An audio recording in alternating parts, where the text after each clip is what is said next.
So what's up? So take me through spring. There's 15 practices. How much did you feel that unit really kind of improved from 1 to 15, and what are you expecting heading into? Man, we improved a lot, man. It's funny you said that we had some meetings and things, and the players was talking about, sometimes they don't realize how far they actually improved. So I put on the first practice from day one of spring ball, and they're like, "Oh man, I can't believe that, man! I couldn't even line up. I couldn't do this." And then showed them another practice around 7, and then I went to like 13, 14 practice, and then saw them. I said, "Well, guys, if you see the progression that you made. So if you just stay, to the plan, believe in the plan, and trust the process, then man, after camp is over, we're gonna be where we need to be." How much does that kind of build their confidence that they can, make the transition to a new scheme and all that stuff? It's tremendous, man. It's almost like you looking in the mirror every day and say, "Man, I'm not losing any weight. I'm not losing any weight." And then all of a sudden, somebody say, "Hey, man, look at you. You lost a lot of weight." And you see a before and after picture, and you're like, "Wow, I have lost some weight." So it encourages you and it pushes you to, "Hey, I'm gonna keep doing what I'm doing. I may even turn it up a notch." Coach, who improved the most? And did some guys stand out more than others in terms of the strides they made in this? As a group, I think they all improved in different ways. Darryl Taylor improved, Jordan Allen improved. Probably a guy that's probably shocked me a little bit, probably DeAndre Johnson. This guy that had a shoulder injury, wasn't expecting him to do much, and he showed a lot of toughness. Go out there every day and compete with a bad shoulder. So that's what we're looking for. Guys that are going to be smart, play with some toughness, and great effort. Jordan Allen was a guy that you seemed to ride pretty hard in the spring. Was that because you knew what you're trying to get out of him, oh, yeah. and then he's put on this massive amount of weight since he's been here? Yeah, he has a lot of talent. He's a guy that needs a lot of, he didn't have a lot of confidence. So, I just pounded on him and just, let him believe that, hey, man, you're capable of doing this. You are here.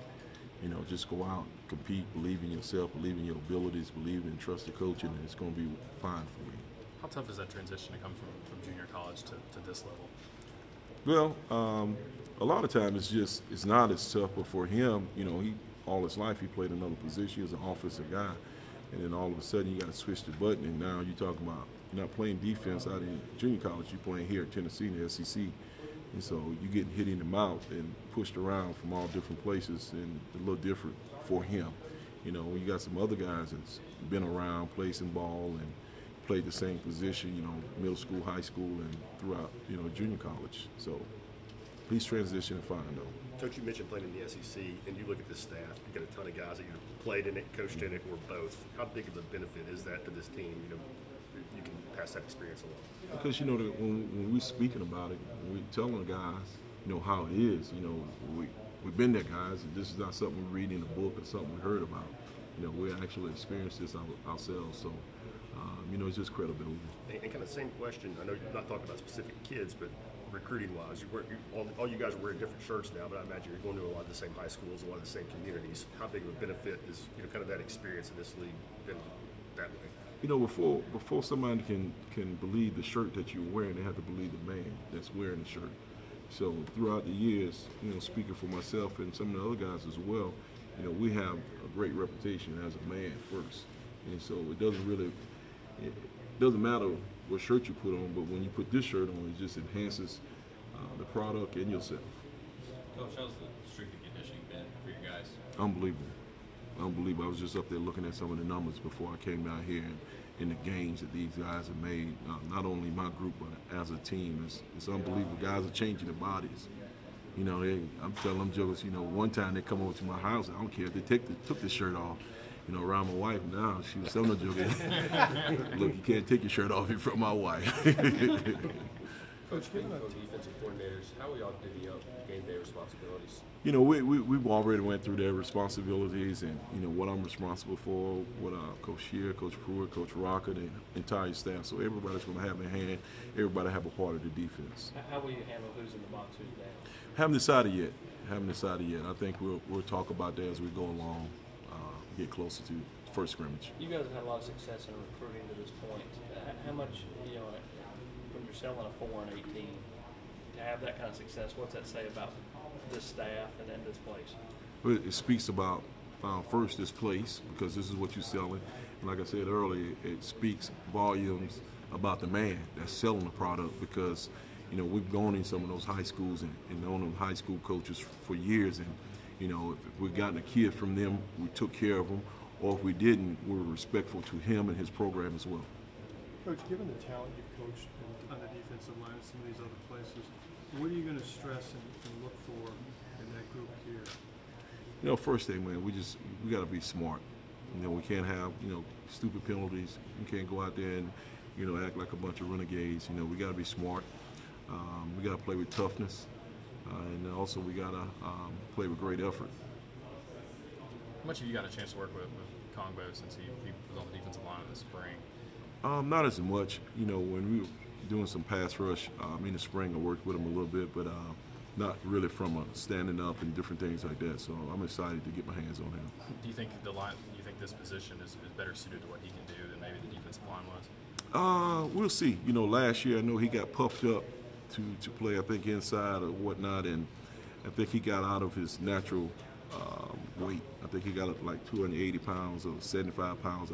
I don't think that he's a natural 275, 80-pound kid. So I think, you know, the weight that he's at now is something that he's more comfortable with, can move with. Coach, just because you're a great coordinator doesn't always translate to being a great head coach. What have you seen from Jeremy Pruitt as he kind of, you know, establishes himself in the first year being a head coach?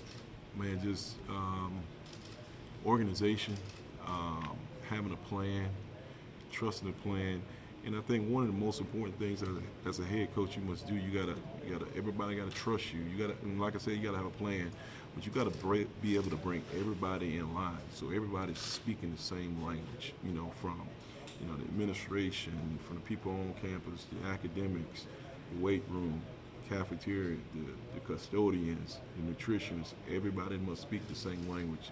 And I think he's done a great job of bridging those gaps and bringing everybody in and making them believe in the process. Does it kind of speak to the respect that he commands around the leagues, that the coaching staff he was able to assemble being a first-time head coach? Yeah, I think that the staff is powerful staff, man. Sometimes I look around the room, I'm like, whoa, that's Tracy Rock over there. What, man, that's Charles Kelly, that's Shear. Oh, man. So, you know, Tyson, you know, those guys, Southern Cal. So it's really impressive, man.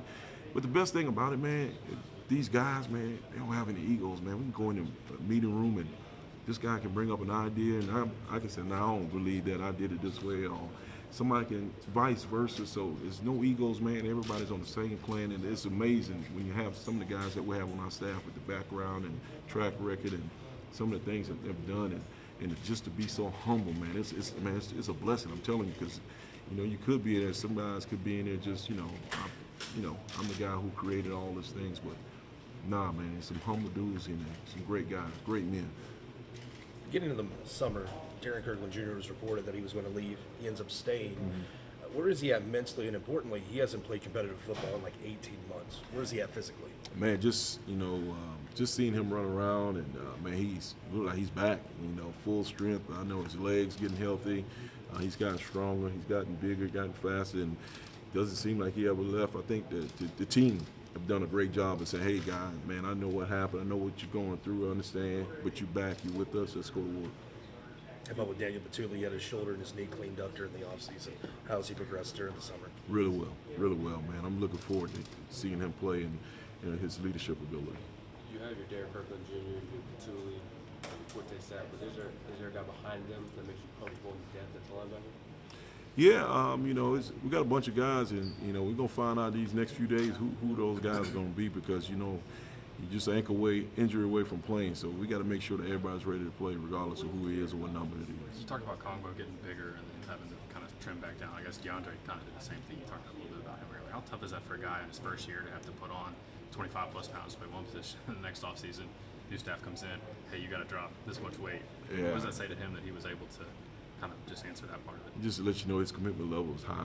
You know, he never complained. He just went out and did it because he knows it's going to be first of all, players got to trust in the coaches. So once a guy trusts and believes in you and know that you have his best interest, he's going to be willing to do anything. And so they trust us. And so when we said something, that's what we try. Because he's like, you know, this is going to help me because coach said so. Coach, I know you guys would be multiple in what you do defensively, but when you're in that base 3-4, Talk about, for people who are not used to it, the differences in what you're looking for in a jack linebacker and the Sam linebacker, and what traits you're looking for in those kind of guys. Well, those positions are tough positions because, according to the formation, you could be split out covering a wide receiver, man to man, or you could be playing zone, or you could be on a tight end, standing up playing him, or you can be in a three-point stance playing against a tight end or playing against a tackle. And then you got to be able to set the edges, and then on third down you got to turn around and rush the passer.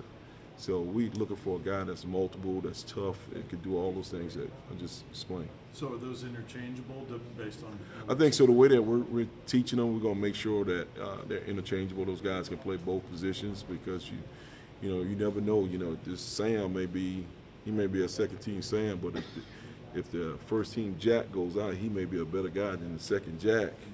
But if you got him pigeonholed as a Sam, then he can't go over there. So now instead of having your best people on the field, he's over on the sideline. So we sort of cross-train them so we can get the best people on the field. Chris, I know you're always looking for an alpha, one or two alphas for the offensive defense. Who's the alpha on this defense? Man, I tell you what, so far it seems like it's Darryl Taylor's been really, really vocal. Batuli, Nigel Warrior, Kyle Phillips, soft-spoken as he is, he's been a guy that's really stepping up, and so we're happy to see those guys step up, and we need more leaders and more guys to step up, but also you can't have all leaders, all Chiefs, and no Indians, so we got to make sure that the Indians realize that the Chiefs are running it, so we get that in line, and I think we'll be fine. Coach, you talk about being situational 3-4-4-3. Is that going to be depending on game circumstances, or maybe who's your best lineup, or how do you make those determinations? It's a little bit of all of what you just said. All depends on the team you play, the situation, their personnel, what they like to line up in, who they like to have out on the field, and we're going to try to match it as best as possible. And then a lot of times it's, all right, how can I get my best player on the field? Because if you got a defensive front or defense and you got, two of your best guys on the sideline, it's not doing you any good. So we'll mix and match and try to come up with the best combination, get the best people on the field, and need the best defense as possible. You've obviously coached in this defense for a while. Do you think it's tough for players to learn because it's so multiple and there's so many different things, or you think it's maybe simple once you get down to it? I think at first when you come in, it can be intimidating because you're looking at the entire thing. But if you just sit down and just, it's like a pie. If you just take it slice by slice, take your time and eat it, man, eventually you're going to eat the entire pie. But if you try to eat the entire thing, man, you're going to make a mess. A few more questions, guys. Are you looking forward to seeing the translation of the strength and conditioning work on the field in practice? Oh, yeah, I can't wait for that. And the way those guys look and shoot, I wish I got involved with it a little bit. Got juiced up. Are you going to ask Coach Pruitt if you can have more media opportunities? Oh, man, that's his. He got to take care of that. That's above my pay grade. Do you like talking to the media? You look like you have a little bit of a personality. Yeah, man, I like it, man. It's all part of it. It's part of it. You guys got a job to do. We have a job to do. So it's a part of it. Going back to the question about leadership, do you think that those that have kind of... How old are you, man? I'm 19. No, okay, I was say. Do you think that those that kind of haven't taken a vocal role are being pretty receptive to the guys that have stepped up and kind of, taken leadership roles? I think so. They have. You don't hear a lot of fussing. You can hear guys, hey man, stand up, do this, do that, and you see the guys responding. You don't hear a lot of bad talk and stuff like that. So. Thanks for not asking me how old I was. You 27, right? Close, give or take. Coach C.C. Jefferson in Florida spoke so highly of you in the connection. He did. Yeah, that you guys had. The way I treated him? Nah. How quickly can you establish that trust and that connection and showing the players that you're invested in them as people being so new as a new staff?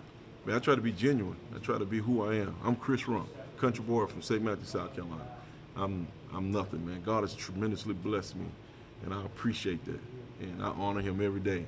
And so I just try to treat people the way I want to treat. Man, I've been throughout my time and growing up and playing ball and coaching. I've seen all different type of coaching styles. I've seen styles that work. I've seen styles that didn't work. I've seen guys that yell. I've seen guys that don't yell. So I just learned all that stuff and just put it in a pot, put it in a stew pot. Y'all probably don't know anything about that, but put it in a stew pot and mix it up and then pour it on me, and then it's me. So I just try to be genuine and let them know, man, I love you, man. I care about you. It's more than football. It's life. And then I tell them all the time, if the only thing that you learn from me is how to tackle, how to sack, and all that stuff, then I fail. I just don't want to just be a guy that's going to teach you how to do that, man. I might as well leave. I don't want to do that. I want to teach them how to be a man, how to be a father, how to be a husband, how to treat your wife, how to treat your kids, how to treat people. That's what it's all about, man. That's what it's all about. And if we can do that, man, this world going to be great. But some way, way down the line, man, we miss it. You know, all this money, you know, guys get paid. So now it's all about, you know, getting paid, my next spot, my next position, my next job, my next car, my next house. It ain't about that. It ain't about that. It's about these young men producing them because they're our future. Unless you want them kicking in your door at night, robbing you. You know, if you don't want that, then teach them. So that's what we got to do. We got to teach them. And if we just teaching them ball, then shoot, we fail. Get anybody to do this. Anybody can teach somebody how to play football. But can anybody teach them how to be a man? You know what I'm saying? A true man. You talk about a man out there running the streets, trying to see how many girls he can get, how many alcohol drinks he can drink and all that. But they ain't up being a man. Anybody can do that. But can anybody sit in there and suck it up and be tough when times are tough and your wife looking at you and your kids are looking at you, and how you gonna feed them? How you gonna keep the lights on? You know, or you just gonna run out on them? Or you gonna sit in there and make it happen? So I think you combine that with football, because football teaches you that. Teach you how to be mentally tough, physical tough. Teach you how to overcome adversity. You know what I'm saying? So I'm on my sermon, man. Y'all got me preaching. That was good. Hey, man, y'all be blessed, man. Thanks, Appreciate Coach it. Rumph. Thank you. Yeah.